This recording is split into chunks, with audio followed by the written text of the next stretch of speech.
Hi, welcome to Asha's Connect and Share channel.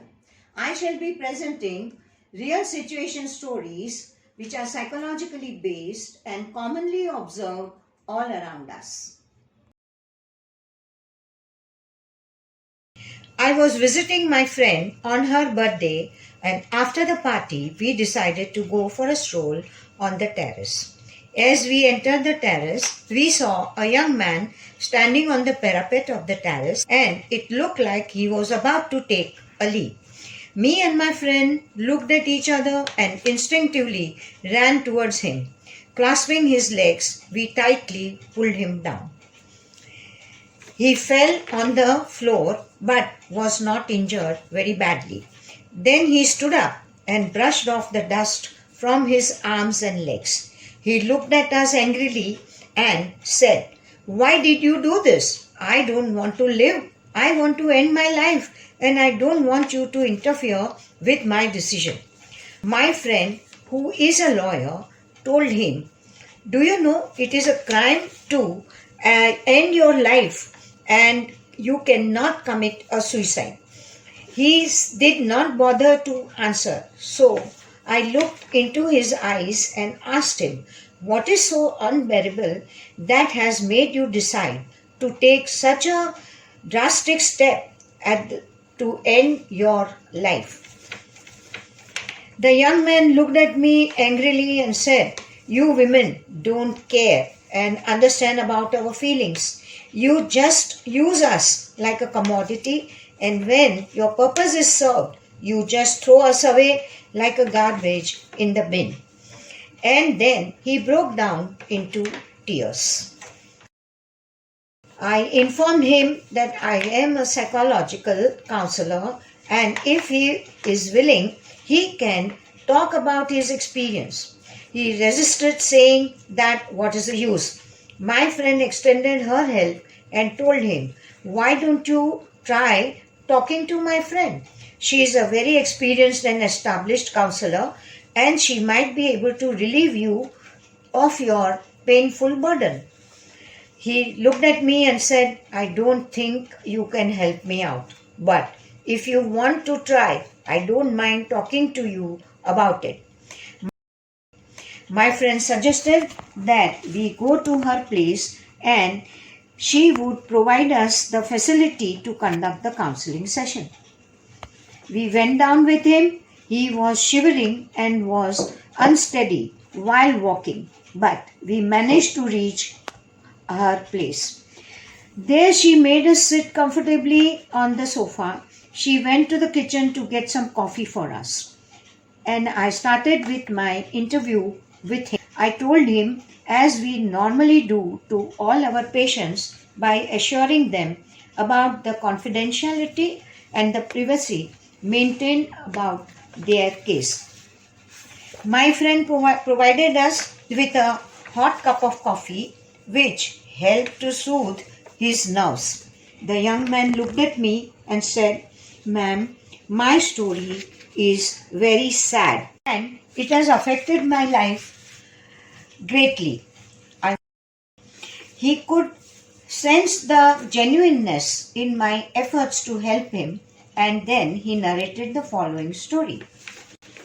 "I was jilted by a young woman who was in a relationship with me for more than 2 years. It appeared that she truly and sincerely was in love with me. We shared many happy moments together. I was a person with principles and did not mind spending for all our outings. We went to the best of the restaurants, parties, picnics, theaters, and had a great time together. After a while, I proposed her. She did not commit herself, but assured me that she will think about it and will need to talk to her parents. I waited for a few weeks for her to proceed. We continued with our relationship. Then just yesterday, she met me at our usual place in the garden and told me that her parents had accepted the proposal of another young man who was from an affluent family and having an established business to pursue. She said all this with a poker face, as if she was talking to a tree without meeting my eyes.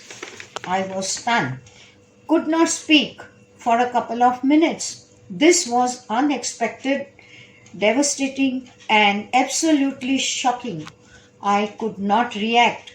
Finally, she stood up and said she hoped that I understand it would be very difficult for her to go against her parents.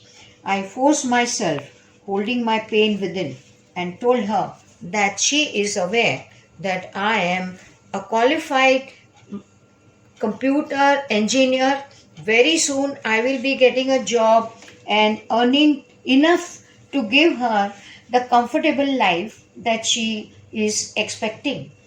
We were made for each other. We could have a lot of fun together and make a beautiful family. She listened quietly.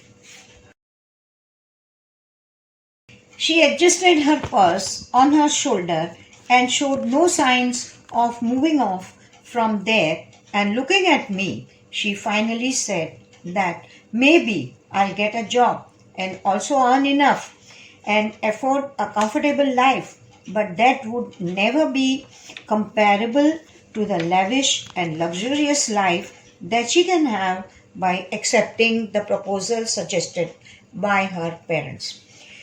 She was sorry, but she had always considered me as her very good friend and hoped to continue our relationship. Then she walked away, leaving my heart stabbed with her dagger like words.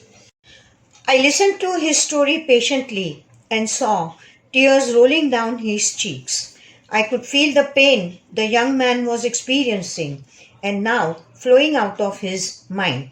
He was now able to relax and felt relieved of his pain to some extent.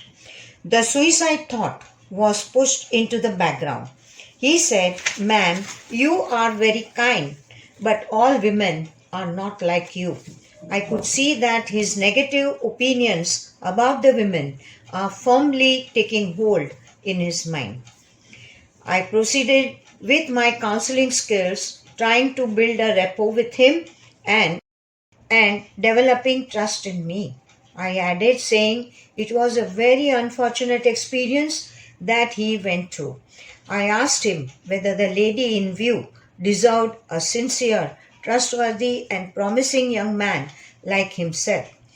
He reflected on my comment and answered confidently, "No, ma'am," and added sadly, "But I loved her sincerely, and this was disturbed my entire being." I made him realize that he is sincere and sensitive, but he can't afford to be vulnerable. In this world, there are all kinds of people existing, and that includes men and women. He simply nodded his head, agreeing to what I had said. I finally added that it was time for him to concentrate and build his career without sacrificing his capabilities and abilities for undeserving characters like his girlfriend. Life is full of experiences, and a smart person should learn and use these experiences to his and her advantage. The, the counseling sessions with the young man continued at my clinic for further 3 months, for helping him to overcome not only his frustration but also building his self worth, which would contribute to his building a further successful career. I met the person after 3 years. 3 years later, the young man completed his engineering course and landed in a lucrative job at a MNC. He was very successful and happily came to visit me with a box of sweets. His girlfriend, who had married the affluent man, was now suffering from migraine. She was also a mother of a 1.5-year-old child. Her husband, who was the only child of the rich family, had gone through a number of extramarital affairs and hardly cared for her. He had his own private life and she did not have any place in his world. And thus, finally, the jilted lover had grown up into a very successful young man.